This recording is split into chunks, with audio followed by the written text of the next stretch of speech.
Desaps UGM kembali mempersembahkan Bincang Desa atau BISA edisi ke-42 dengan tema Penanganan Penyakit Mulut dan Kuku atau PMK dan Hukumnya untuk Kurban Idul Adha.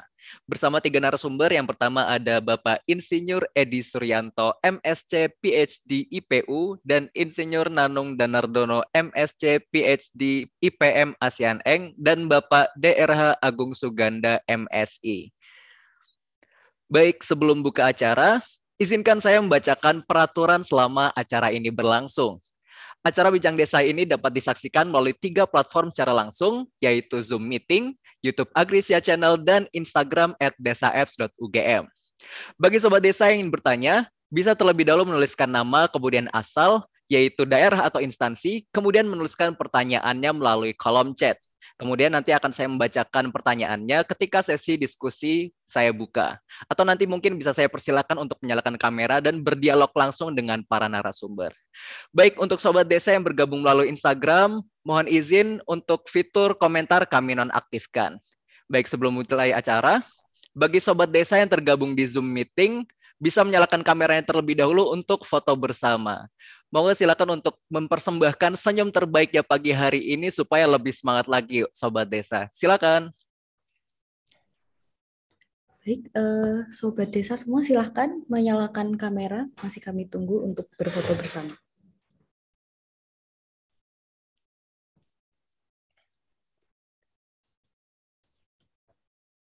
Oke, sepertinya sudah semua. Silakan memberikan senyum terbaik, akan kami potret. 1, 2, 3. Ya, 1 kali lagi. 1, 2. Ya, jempolnya Pak. 1, 2. Oke, terima kasih. Oke, terima kasih Mbak Risma. Baik, terima kasih pada Sobat Desa yang telah hadir dalam acara Bincang Desa ke-42 dengan tema Penanganan Penyakit Mulut dan Kuku atau PMK dan Hukumnya untuk Kurban Idul Adha yang diselenggarakan oleh Desaapps UGM. Acara Bincang Desa ke-42 ini didukung oleh kagama.co sebagai media partner serta portal mojokerto.com. Saya ucapkan selamat bergabung kepada Sobat Desa yang datang dari berbagai latar belakang, yaitu akademisi, ASN, petani, wira swasta, mahasiswa, PPL, dan masyarakat umum dari Aceh hingga Papua. Terima kasih atas antusiasme Sobat Desa semua, dan terima kasih telah meluangkan pagi yang berfaedah ini. Semoga Sobat Desa tetap semangat sampai dengan diskusi berakhir. Baik, sebelumnya perkenalkan saya Faisal Ahmad Zakwan selaku moderator yang akan memandu acara ini dari pagi hingga siang nanti. Baik, Bincang Desa merupakan rangkaian acara webinar dan pelatihan online yang diprakarsai oleh Desaapps, Digital Extension Society for Agriculture Application UGM. Sebagai informasi pada para Sobat Desa, bahwa hingga hari ini, Bincang Desa telah terselenggara sebanyak 48 seri dan telah diikuti oleh lebih dari 14.500 Sobat Desa dari seluruh Indonesia. Bincang Desa hadir dengan tagline, pasti bisa dengan bisa. Desaapps UGM juga mengembangkan sebuah aplikasi pertanian berbasis Android yang bernama Desaapps yang dapat diunduh melalui Play Store. Sebagai sebuah aplikasi penyuluhan digital, Desaapps menyediakan ruang komunikasi, diskusi, dan edukasi bagi petani, penyuluh, akademisi, dan semua aktor di sektor agrokompleks, yaitu pertanian, peternakan, dan perikanan. Sehingga diharapkan dapat membantu meningkatkan kualitas SDM pertanian di Indonesia. Desaapps telah hadir sejak tahun 2016 dan diperkenalkan untuk pertama kalinya pada Disnatalis ke-68 UGM.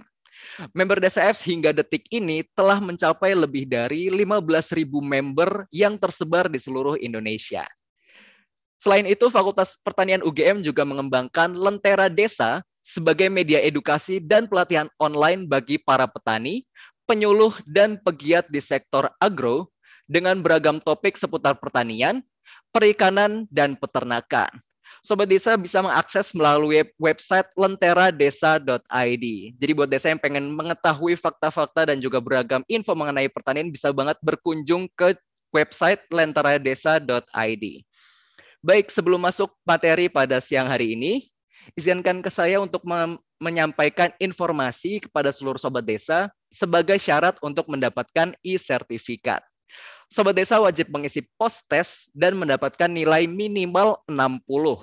Namun sebelumnya, Sobat Desa perlu mengisi link daftar hadir terlebih dahulu yang akan kami bagikan saat sesi diskusi kita buka, yaitu pada pukul 10.30 waktu Indonesia Barat. Sekali lagi, Sobat Desa perlu mengisi link daftar hadir terlebih dahulu yang akan kami informasikan saat sesi diskusi kita buka, yaitu pada pukul 10.30 waktu Indonesia Barat. Link postes akan dikirim ke email Sobat Desa yang telah mengisi daftar hadir setelah acara ini selesai.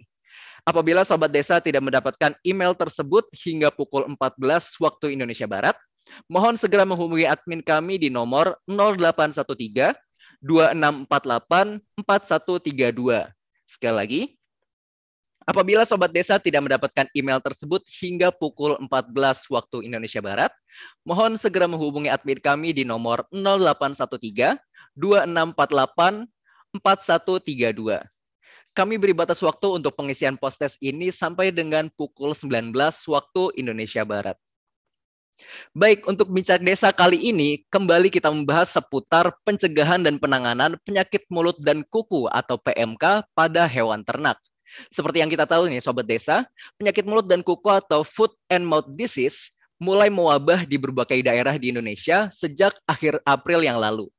Penyakit ini menyerang hewan ternak, khususnya ruminansia berkuku genap seperti sapi, kambing, dan juga domba.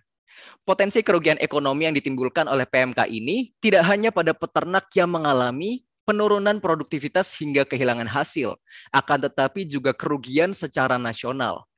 Nah, Sobat Desa, mendekati Hari Raya Idul Adha ini tentunya permintaan terhadap hewan kurban, terutama sapi dan domba, semakin meningkat. Merebaknya kasus PMK yang telah tersebar di 18 provinsi di Indonesia menjadi kekhawatiran tersendiri di tengah masyarakat. Nah, ini juga menimbulkan pertanyaan mengenai keamanan daging yang dikonsumsi apabila hewan tersebut terindikasi terjangkit PMK, serta hukum yang sesuai dengan syariat Islam dalam menyembelih hewan kurban yang sakit. Baik, untuk mengupas segala hal mengenai yang sudah disebutkan, saya akan memperkenalkan beberapa narasumber yang akan membersamai kita pada pagi hari ini. Yang pertama yaitu ada Bapak Insinyur Edi Suryanto, MSc PhD IPU. Beliau merupakan dosen di Fakultas Peternakan UGM.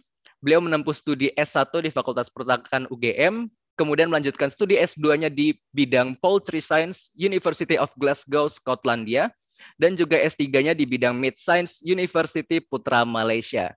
Kita coba sapa dulu. Selamat pagi, Pak Edi. Selamat pagi, Mas Faisal. Baik. Assalamualaikum warahmatullahi wabarakatuh. Waalaikumsalam warahmatullahi wabarakatuh. Gimana Pak Edi, kabarnya sehat? Alhamdulillah, sehat-sehat. Alhamdulillah, sehat-sehat nggih. Baik, kita akan beralih ke pembicara yang kedua, yaitu ada Bapak Insinyur Nanung Danardono, MSc PhD IPM ASEAN Eng. Beliau merupakan dosen di Fakultas Peternakan UGM. Beliau sekaligus juga Direktur Halal Research Center UGM. Beliau menempuh S1 dan S2 di Fakultas Peternakan UGM dan melanjutkan S3-nya di University of Glasgow, Skotlandia. Kita coba sapa dulu. Selamat pagi Pak Nanung. Selamat pagi Mas Faisal. Alhamdulillah. Alhamdulillah. Gimana Pak kabar sehari ini? Sehat nggih? Sehat. Sehat, luar biasa. Baik. Agak serak dikit. Nggih, moga diberikan kesehatan nggih. Amin, amin, amin. Amin. Baik, yang ketiga kita akan coba sapa juga ada Bapak DRH Agung Suganda MSI. Beliau merupakan Direktur Perbibitan dan Produksi Ternak Kementerian Pertanian RI. Beliau menempuh studi S1 dan S3 di Institut Pertanian Bogor di bidang kedokteran hewan, pendidikan profesi dokter hewan, dan kesehatan masyarakat veteriner. Selamat pagi Pak Agung.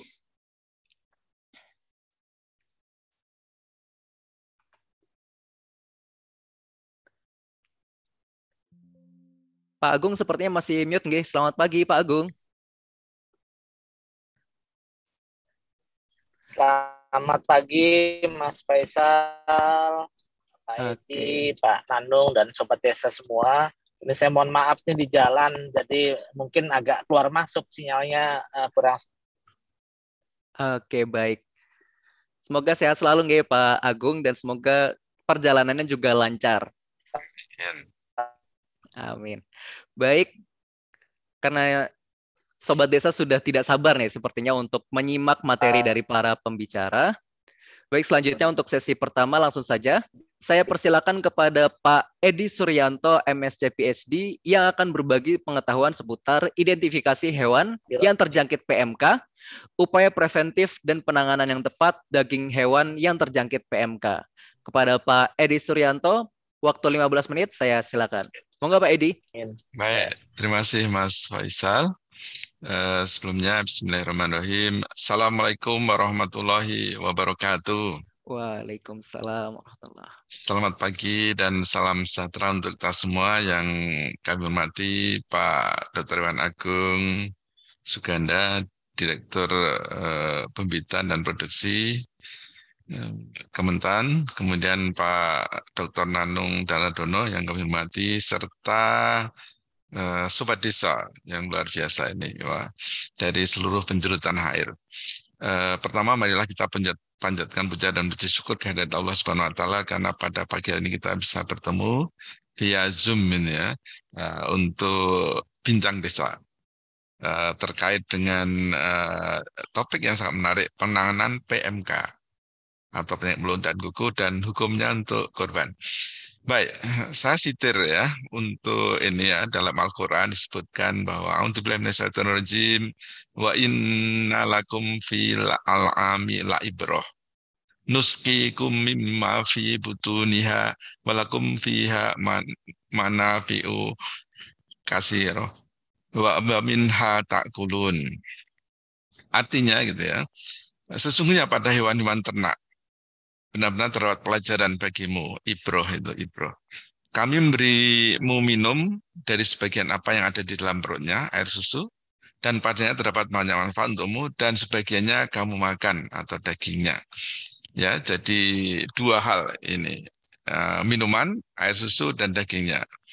Tapi bagaimana dengan keadaan sekarang ini di mana ternak itu terkena wabah PMK ya. Nah ini melihat sama-sama apakah kita bisa meminum dan bisa memakannya dan akan memberikan manfaat, maka melihat sama-sama kita bicarakan dalam hal ini. Ini sebenarnya ada yang ini kalau saya bicara ini dengan Pak Agung ini, Pak Agung ini dokter hewan kok diminta saya untuk membahas tentang identifikasi ya, nanti monggo sharing-sharingnya ini mudah-mudahan nanti saling melengkapi gitu ya. Nah, baik, apakah saya bisa dibantu untuk share PPT ya yang telah kami serahkan pagi tadi ya, dini hari.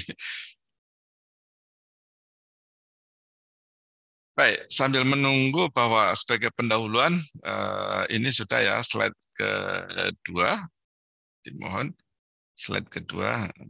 Baik, jadi ya ini outbreak of saya mungkin akan batasi pada pembicaraan satu tentang outbreak of atau wabah PMK atau food and mouth disease. Kemudian PMK, VMD dan virusnya nanti dilengkapi dengan yang tentu Pak Agung ya.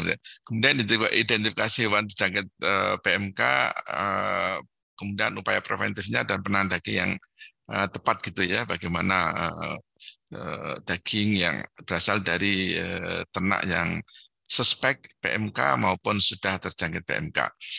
Lanjut. Nah, perlu kita ketahui bahwa secara singkat ini kami sampaikan bahwa outbreak outbreak dari PMK ini atau PMK ini masuk ke Indonesia kalau sejarahnya itu mungkin mudah-mudahan tidak keliru itu 1887, jadi zaman kolonial. Mulanya juga di Jawa Timur ya, East Java, Jawa Timur. Nah ini kemudian juga bebas gitu ya, bebas itu pada 1983 di Jawa Timur. Sehingga kita bisa dikatakan free of FMD, Food and Mouth Disease, dengan surat keputusan minister, kemudian juga dari organisasi resolusi World Animal Health, kemudian nah ini 1990. Tetapi kemudian sekarang ini ya, setelah kita free itu kemudian masuk gini, muncul lagi wabah itu PMK atau FMD ini dari East Java juga Jawa Timur ya, sejak akhir April itu disampaikan 2022. Lalu menyebar ke berbagai daerah di Indonesia. Mungkin saya baca terakhir sudah dari 15 provinsi, sekarang 18 provinsi, atau naik lagi 9 provinsi, monggo nanti dari Pak Agung ya punya datang lebih lengkap. Dan ini menimbulkan kerugian yang luar biasa. Kerugian yang tidak hanya kerugian ekonomi, tapi juga kerugian-kerugian yang lain, multiplier effect. Nah, tapi yang perlu kita, Bapak Ibu atau kita semua tidak perlu khawatir terhadap PMK ini tidak menular ya. Jadi bukan zoonosis, tidak ke manusia. Baik, berikutnya secara cepat. Nah ini mungkin inilah masa-masa ya, ini 2013 itu kita itu termasuk daerah yang bebas itu ya. Tapi sekarang nggak tahu, sekarang mungkin petanya sudah berubah, ini 2013 ini petanya sudah berubah, kita menjadi merah. Baik, berikutnya. Dan ini ternyata berita atau wabah penyakit ini juga mengkhawatirkan, tidak hanya di Indonesia tapi di Australia aja sudah dipikirkan bahwa akan mengalami kerugian yang 50 billion atau miliar dolar gitu ya, karena ada efek ini bila ini. Nah, tapi ternyata tidak hanya di Australia saja itu, atau tidak hanya di Indonesia, sebenarnya ini sudah di dunia ini. Slide berikutnya, slide cepat, monggo kita lihat, kita ke Afrika. Juga di Afrika ini berita terakhir ini yang di 20 Juli ya, 21 Juli 2021. Jadi sudah outbreak sana juga di sana. Yang ini merupakan grave concern gitu ya. Terhadap ini dan kita lihat ini, waduh, kalau ternak sudah seperti ini, wah kasihan betul ya kita ya, di mana bagian-bagian mulutnya, bengkunya itu mengalami luka bahkan seperti ini. Jadi baik, berikutnya. Kemudian kalau kita melihat yang perlu kita secara cepat, ini slide-nya juga banyak itu.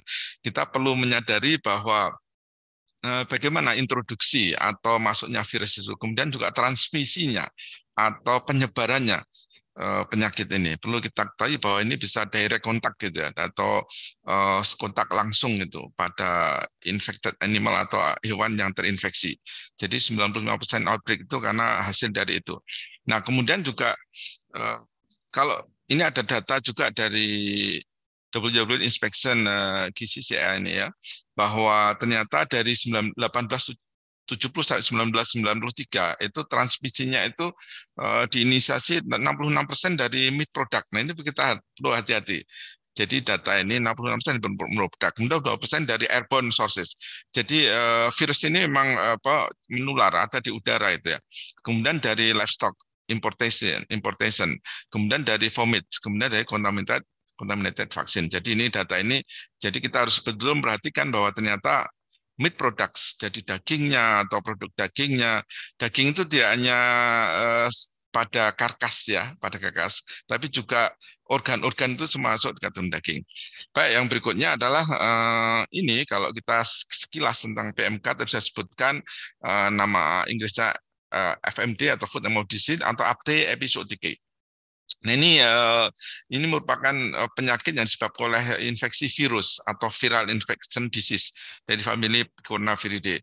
Kemudian ini akut dan highly contagious dan cloven hoof animal atau hewan juga. Kemudian ada bisa menyerang hewan yang sensitif ya, domestic animal atau ternak itu. Domestic itu artinya ternak, hewan yang diternakkan, bisa sapi, kerbau, kambing, domba, deer atau pigs atau kemudian camel, juga wild animal juga bisa terserang. Nah berikutnya secara cepat aja, dan penyebabnya adalah virus ya. Kita ketahui ada 7 virus ya, nanti mungkin dilengkapi kalau saya. Tapi yang di Indonesia itu serotype OIS atau O itu ya, ukurannya adalah 20 milimicrons.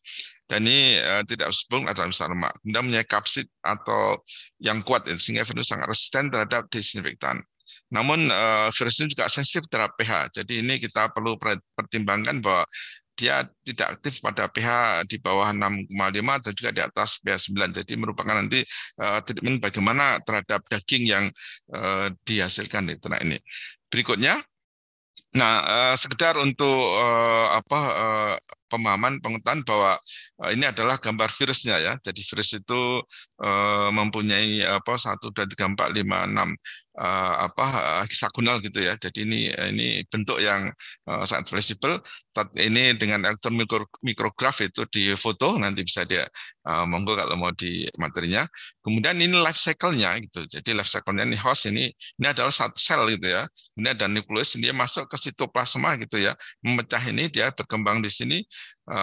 Kemudian viral genomnya masuk di ribosom melalui translation, kemudian proses ini pembagian jika akan berkembang kemudian akan memecah itu jadi rilis. Nah ini makin banyak jadi bisa jutaan, bisa bahkan miliaran virus ini. Baik, secara singkat itu. Nah kemudian setelah kita mengetahui tentang virus, bagaimana kita mengidentifikasi slide berikutnya, mengidentifikasi secara cepat ini ya, ini sudah berapa menit tadi, sudah 10 menit B. Nah ini rutenya, ini rutenya bisa langsung atau langsung, kemudian ternak ruminansia itu bisa melalui respiratory, tapi ternak babi itu bisa melalui oral gitu ya, biasanya rutenya oral, dan untuk ternak babi lebih banyak jumlahnya. Lanjut, ini kemudian Pak terinfeksi adalah lewat kulit dan mukosa. Lanjut, monggo secara cepat. Nah ini perlu kita ketahui bahwa inilah penyebaran virus ya di infected animal itu ya. Ada replikasi awal, itu replikasi dari virus pada saat dia masuk entry site ini ya, mulai dari mulut ini kemudian masuk spread the virus itu sampai belakang, bahkan sampai ke jantung, sampai ke ambing, kemudian sampai juga ke kaki. Kemudian ada fase viramik, kemudian fase sekunder. Lanjut, kemudian, nah virus ini bisa diekskresikan atau ekskresi dikeluarkan ya dari tempat itu dan menunjukkan tanda-tanda klinis ya. Dan ini yang perlu kita perhatikan bahwa ternyata baby yang terinfeksi oleh virus FMD ini bisa mengeluarkan 400 juta dosis infeksi per hari. Jadi luar biasa ini, kemudian sapi lebih rendah lagi. Baik, berikutnya. Nah ini yang perlu identifikasinya adalah gejala klinis. Ini ada beberapa literatur yang kami sitir, kemudian juga dari lapangan itu bahwa pertama dia adalah fever atau demam ya, bisa tinggi 41 derajat Celcius, kemudian luka pada mulut, lidah, lubang hidung, puting, sekitar kuku hingga kuku bisa lepas. Limping and even the nail can fall off. Jadi memang luar biasa. Selalu hypersalivation atau berlebihan. Lalu hewan lebih sering berbaring karena memang dia nggak kuat berdiri dia. Nafsu makan berkurang. Gimana dia mau makan kalau luka-luka? Kemudian bau tubuh turun drastis, produksi turun drastis. Lanjut. Nah ini juga klinik lain yang lain, dia juga ada depresi ya, memang depresi ya seperti manusia. Anoreksia, tidak bisa tidur. Akhirnya juga kelumpuhan lemnes. Kemudian pada saat berikutnya akan rupture lesion, jadi akan pecah, kemudian lukanya itu menganga. Kemudian berikutnya, langsung aja pada slide berikutnya, ini sama juga tanda-tanda dari yang lain. Terusnya, lanjut. Ini sama juga, ini juga sama tanda-tandanya, nanti monggo. Nah ini salah satu berikutnya, salah satu gambaran lesion atau vesicle atau blister pada hidungnya, lifestyle disease for fat. Kemudian ini diambil April 2019. Kemudian kalau kita lihat lidahnya, ini di lanjut slide figure 2. Nah, ini juga seperti ini. Jadi ini kalau seperti ini memang ya sapi itu kasihan kali, tidak bisa makan, tidak bisa tidur gitu ya. Itu pada tas ya. Kemudian kalau kita lihat pada kaki hanya sebagian aja. Nah ini lanjut. Nah ini diambil pada 2020, pada Desember 21. Jadi kakinya juga seperti ini. Jadi ya memang tidak bisa berdiri. Nah kemudian berikutnya secara cepat ini kami menyampaikan bahwa ini anatomi dan physiology consideration of detection of, jadi bisa dideteksi dengan probang sampel dari mana dia masuk, bisa lewat nasal cavity, oral cavity, dan masuk ke dalam gitu ya. Kemudian juga bagaimana nanti samplingnya.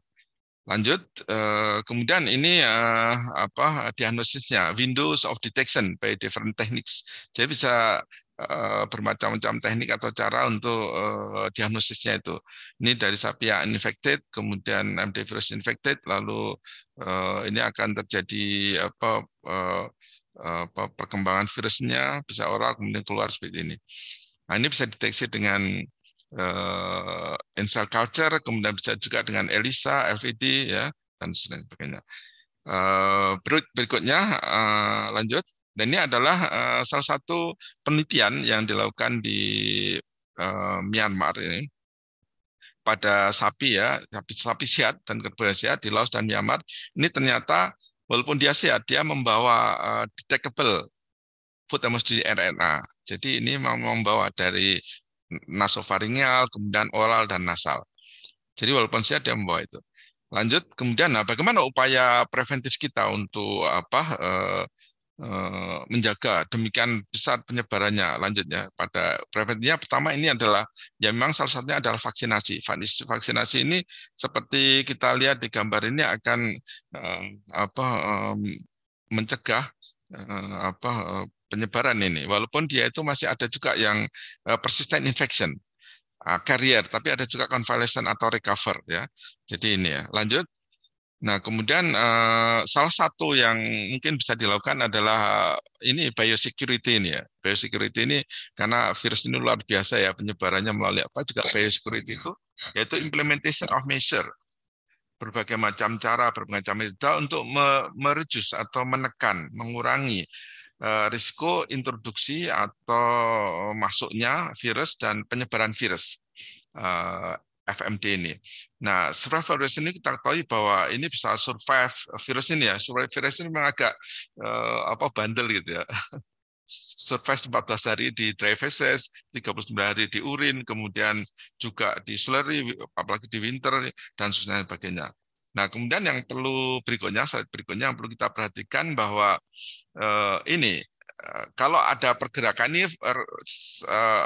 beberapa faktor yang akan menimbulkan risiko penyakit itu tersebar, yaitu animal movement, jadi pergerakan hewan, kemudian personal indirect contact, personal walking intermediate, movement of vehicle, direct contact with livestock, kemudian movement of animal product. Nah, ini animal product tadi di atas kan berapa persen tadi, 65% itu karena animal product, ya, penyebarannya, dan sebagainya.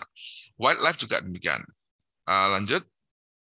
Nah, biosecurity ini yang perlu kita perhatikan adalah 3 hal, yaitu physical segregation, jadi betul-betul seperti PPKM, ya. Kita misalkan diri, sapi juga demikian. Cleaning, ya, ini removing contamination. Jadi cleaning itu seperti waktu ini sebenarnya ada hikmahnya, kita terkena COVID, kemudian melakukan segala macam, dan ternyata kita menyadari bahwa kebersihan itu tidak hanya pada manusia, kebersihan itu pada hewan. Jadi pada hewan tadi dalam Quran tadi saya sebutkan bahwa ada pelajaran itu, ya. Ini pelajaran juga kita removing, kemudian disinfection, salah satunya killing any remaining virus. Jadi demikian ini. Nah, saya kira satu persatu ini monggo nanti di WOS. Jadi physical segregation itu kita tahu semua. Lanjut nih, ya. Lanjut Mas, Mbak. Ini saya lanjutkan aja, ya. Kemudian cleaning, ya, cleaning, ya, extremely cleaning, ya. Lanjut Mas. Cleaning ini extremely important to clean all visible dirt before disinfection. Jadi ini, ya, cleaning. Kemudian yang berikutnya, yang ketiga adalah disinfection. Ini saya lalui saja, ya, biar cepat. Nah, ini adalah salah satu upaya preventif ini di UK ini. Nah, ini UK. Semua one of the worst outbreak occur in 2001 in UK. Nah, ini semua farmer, ya, di slaughter ada 6 juta sendiri sapi. Wah, kita nggak mungkin itu. Kita langsung tapi di Inggris memang kayak jadi seperti ini kejadiannya. Kemudian juga, nah ini di samping stepping out, di samping kerjaan, kemudian juga ini lanjut next slide. Ini ada beberapa racikan, ya, racikan yang berhasil